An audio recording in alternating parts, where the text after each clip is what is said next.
best people won't take jobs to come in the office. They're not going to commute. The top G is going to be like, oh yeah, let me get in the car, drive for an hour and a half in the city, park, and then come to your office. It's the opposite. If you don't do remote, you ain't going to get the top talent. It's flip-flopped.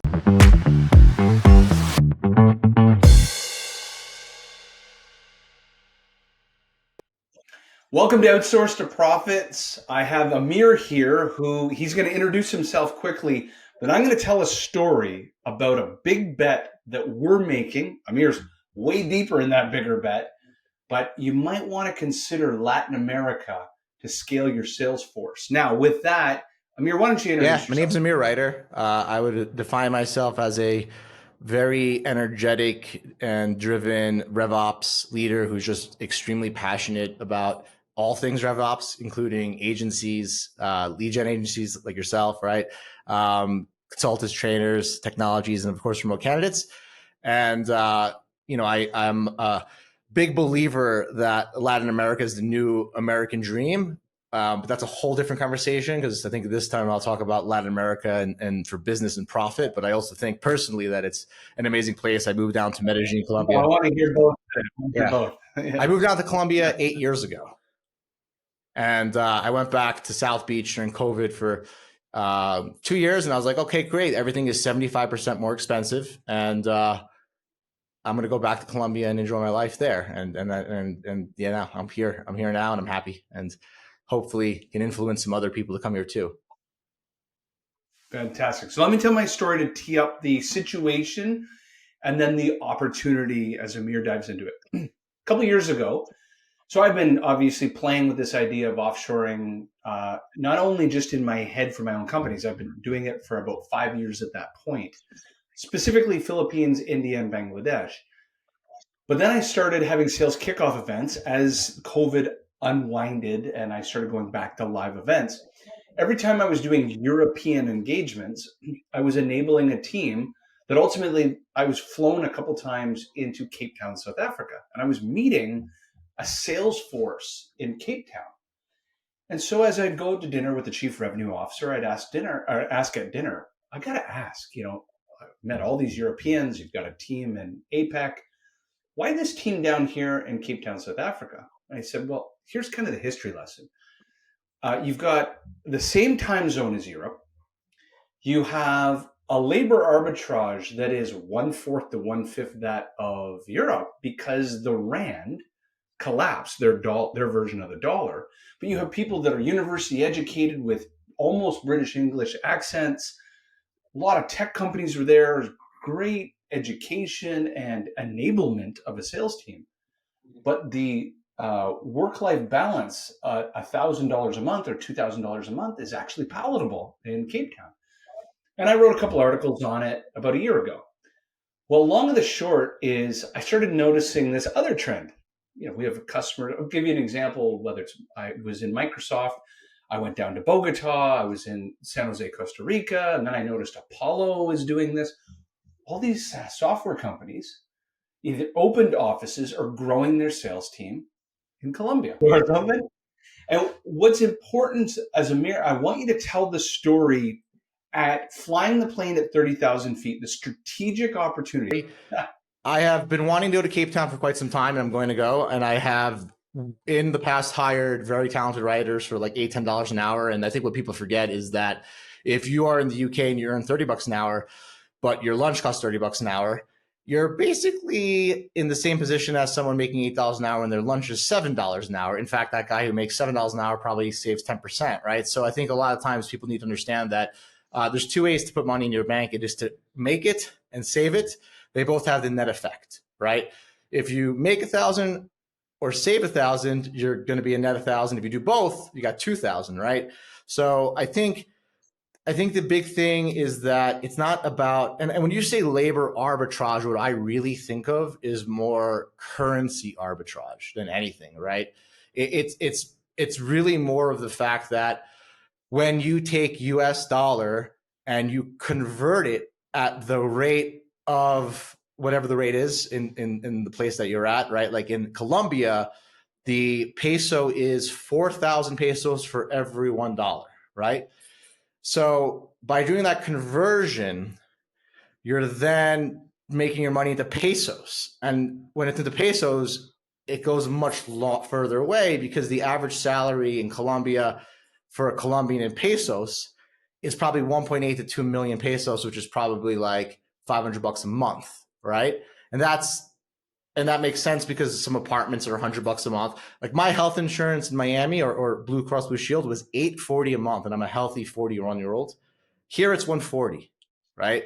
So it's less a labor arbitrage and just a currency arbitrage, and it's one that I think companies can leverage to increase net profit because everybody wins. When you come to Colombia, let's say you know we have a marketplace where people hire remote candidates. The salary when a person makes, call it $50,000 in Colombia, that will have the same buying power as 200,000 in Miami. You don't believe me? Come down, I'll show you. Like you'll know. I've literally had a Christmas party with 260 employees. I rented out the whole beer factory. We had food, we had parties and drinks. I charged my credit card $3,000. If I do that in Miami, it's 30,000, right? So, and even my office here, this is a 4,500 square foot penthouse, best part of town. I pay 4,000 a month. In Miami right now, if you want to touch a penthouse that's 4,500 square feet, your minimum is 20,000. You're going up to 70,000. So it gets actually increases in the luxuries. It starts to 5-10x. So, you know, I think the big idea here is that if you look at America with all of the increasing costs, the inflation, the taxes, right? You know, you guys got to pay for the immigrants you're letting in. Somehow you have a choice, and it's either you can increase the cost of your product and add to inflation, or you could lower your operation expense without lowering the quality that your customers would get.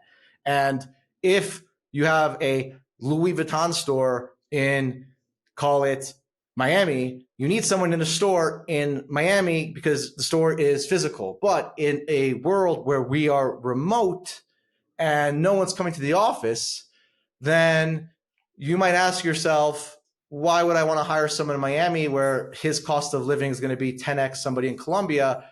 Because guess what? There's lots of Colombians in America and they're making a lot of money too, right? Latin America is very close to American culture. Some would say that it's, you know, almost it's getting up there, right? So the big thing in Latin America is that while it's interesting because only about 1% of the population of 50 million people will speak English. And there's a whole other reason for that, which is political, and I don't necessarily understand it. But 1% of 50 million, man, I gotta do math real quickly, is what? What's 1% of 50 million? 500,000? Something like that? 500,000. Right. So there's 500,000 people who speak amazing English, and that's in Colombia alone.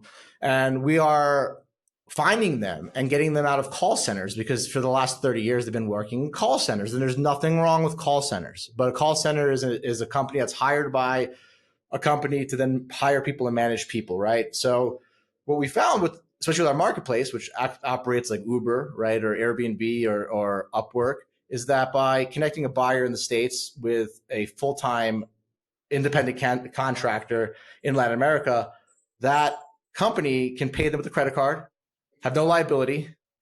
The money converts from dollars to pesos. That person is making 50% more than they would in Colombia working for a Colombian company. The company lower their operational expense. The person is making more money than they ever made before. And I like to call that a win-win situation. So I look at my journey in life, and I'm ambitious. I'd love to build a $1 billion company, right? And I'd love to build a $1 billion company that actually helps people and helps companies. So I find myself in a situation where I get a lot of pride knowing that where I hit my goal, I help 10,000 people get jobs where they can work remotely, have a family. Like I've been hiking here and people have stopped me and be like, Amir, you don't know me, but you got me a job. I'm making $4K a month now. I got my wife and kids. Like a lot of people say, and it's very rewarding for me. So I know that by helping 1,000 people, 10,000 people get remote jobs, now they can travel to Greece in the summer. They can go to the Philippines. They can see the world while working. And by helping companies increase their profit margin, we also win and create value. And a lot of times what people need to understand is that when you have a playbook for building your company, it's not this or that. In fact, I would argue that in order to retain the best talent in America, you probably need to pay them more. Well, where's that money going to come from? It might come from the capital money that you save from getting nearshore talent in Latin America for SDR roles, customer success, account executives, some entry level jobs, right? Well, now you have it's like a baseball team, right? Like why is LeBron James paid 20 million and someone else paid $1 million, right? It's because they're different players and they build different value, right? So now a company, I think, can distribute its salary budget to go get the top LeBron James, pay them the $150,000, $200,000 you're probably going to need to keep them happy in the city, right? And then you could pay a Colombian 40, 50K, that's like 200K for him. They're both living a good life, but now you've used your budget wisely, right? So, I'm not here to tell anybody, because there are actually a lot of Americans that do get jobs in our marketplace. A lot of them just aren't living in Miami or New York. They're living in smaller towns where, $4,000 or $5,000 a month they're very happy with, right? So I was surprised to see tons of Americans on the marketplace. So it's not a anti-American thing. It's not a anti-US labor thing. It's more of a pro high quality of lifestyle for everybody involved and a pro profit, because I'm a firm believer that without profit, people can't innovate their products. And, guess who gets rich off of high rent? The landowners, right? The rent owners, right? So you got a guy in San Francisco paying $4,500 for a studio. I don't know how that helps you, right? It helps the property owner, right? So that's kind of like and I think you think the same, right? Because obviously, you have a team, you have an agency and you have a team in the Philippines. You got people that you've been working with that are awesome, right? Like if they're in Toronto with you, they're earning the same as you because they have to. And in the Philippines, they're earning less, not because you're taking advantage of them, but that's because their cost of life is cheaper, right? I think it's a win-win for everybody. And you and I share something that we've always kind of talked about and share is what we're both selling is we're not selling people or time. What we're selling is a productivity tool. If you look at a sales organization, if you want to make your existing sellers, or if you do founder-led sales, if you want to become more productive and you want to do the $500 an hour value creation, you have to remove yourself of doing $5 an hour or $10 an hour tasks. And what took me a long time to understand as an entrepreneur is that I, as a sales professional, am constantly chasing the numerator. How do I go acquire more revenue, more revenue, more revenue? And I would spend wildly. My cost to customer acquisition would drive through the ceiling in a chase to get more leads and more sales. But I never understood, and it took me a long time to understand, that if I actually concentrated on the denominator, if I'm a 20% EBITDA business, for every dollar I save is $5 less of revenue I need to go chase. When you start scaling that at hundreds of thousands and millions of dollars. Did you hear that from Raj Jha at Exit Scout? No, I wrote about this. I had a collision course with a financial meltdown. I was a multi-million-dollar company. And I had this collision course. My mentor taught me this in 2018. And I started focusing on the denominator. And that was how I got into offshoring. With our team in Bangladesh. But long and the short is, this is not the productivity tool. The talent is on par or even greater than the talent onshore, because they're not jaded to work on the business and not in it. They're not jaded to work on tactical tasks, projects, and initiatives when they dream. In North America. I like that you're going there. You're going there, and I'll go there with you.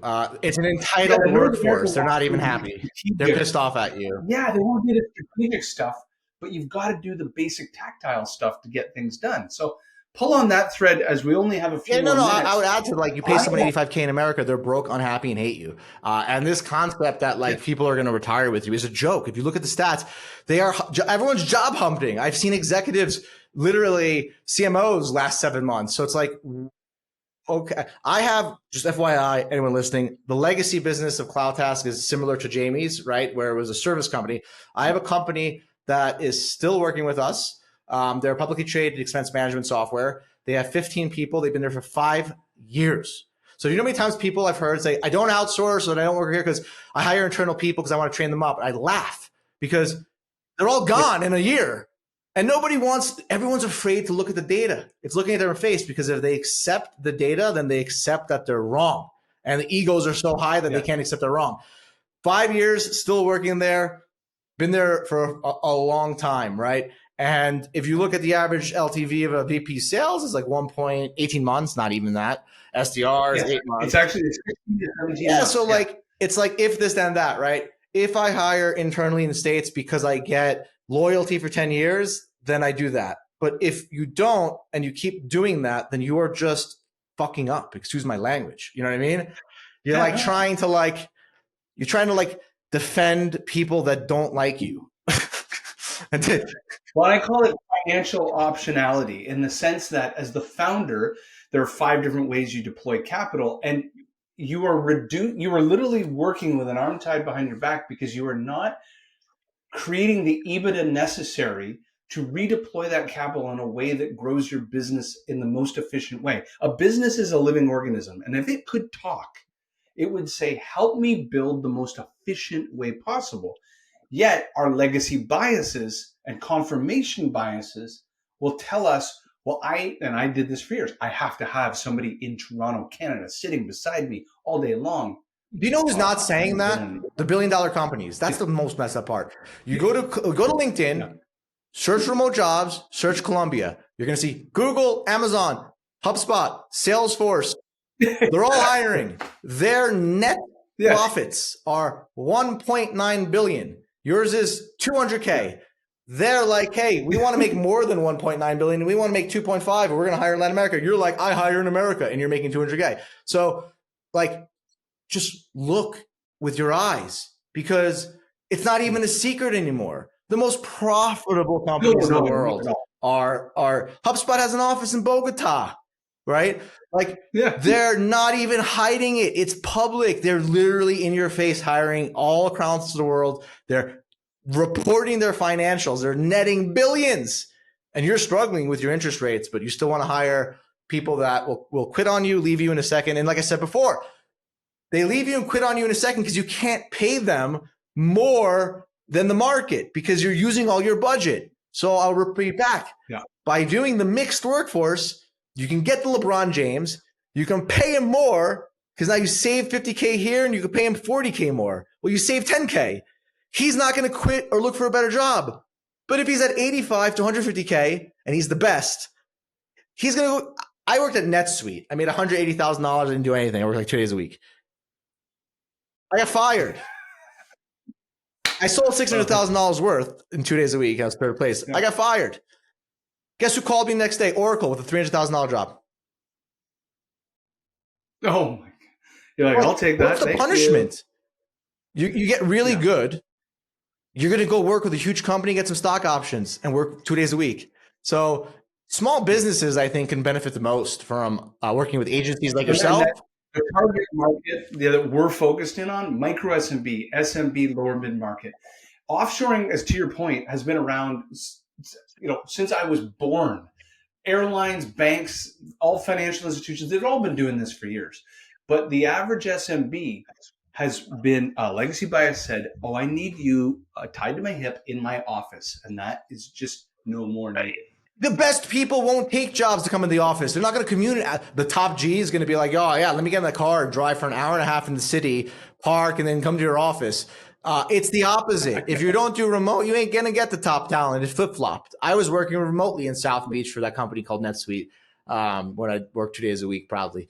And, like... Were you the guy doing push-ups on the beach? Yeah. Like I was the muscle guy? I was the guy who owned a supply company who was delivering toilet paper in a Winnie van at 5 a.m, then doing push-ups on the beach. And I would literally hit on girls in my minivan. I had an M3, a brand new M3, but I found it more entertaining to use the minivan to see if I had the skills. But I was a character for sure in South Beach. It was fun. Really? I had a good time there. I'm not going to lie to you. This is fantastic. Well, I'm going to have you on as a guest again. We'll just pull on more threads. in this podcast, we like to just pull on one single thread, but let's come back to a future podcast. For the audience, please like, subscribe, share this with your fellow founders and CEOs, chief revenue officers, chief marketing officers. Amir, as we sign off, how can people get a hold of you? And what's kind of your elevator pitch of why they'd want to come talk to Cloud? Appreciate that. I'm really easy to find with Amir Writer on LinkedIn, Instagram, Facebook. I use it all with my name, public. And then, we help hiring managers, revenue hiring managers make informed decisions through our marketplace so that they don't have buyer's remorse, so that they don't hire a lead gen company and say it failed, or they don't hire a remote candidate and say it didn't work. So, we're Jamie Shanks and his agency is listed in our marketplace. You could find them listed. So let's be transparent and candid. I have an offshore team for sales and marketing support in Bangladesh, but my front end, I'm building account executives and account managers where? Yeah, and I appreciate that. You asked me, right? And I said, hey, interview some people. And the cool part is with the marketplace, you can step in the marketplace, interview things, hire what you want, or just get information, right? So that's the whole point. It's like, we don't force people to hire who they find, but I appreciate you for giving us a look at the marketplace. I hope the talent works out great. Give me the critical feedback. But yeah, you guys can find me on LinkedIn, Instagram, any of that stuff at Amir Writer or cloudtest.com. And Jamie, I hope to help future buyers find you, because that's my job. Or marketplace. It's information. And you're one of the guys that I know runs a top agency, and we look forward to continuing to communicate with you guys and pulling out those case studies from you and those nuggets so that the right person finds you. That's what my job is. Awesome. Well, thank you so much for being on the show. Likewise, man. Take care.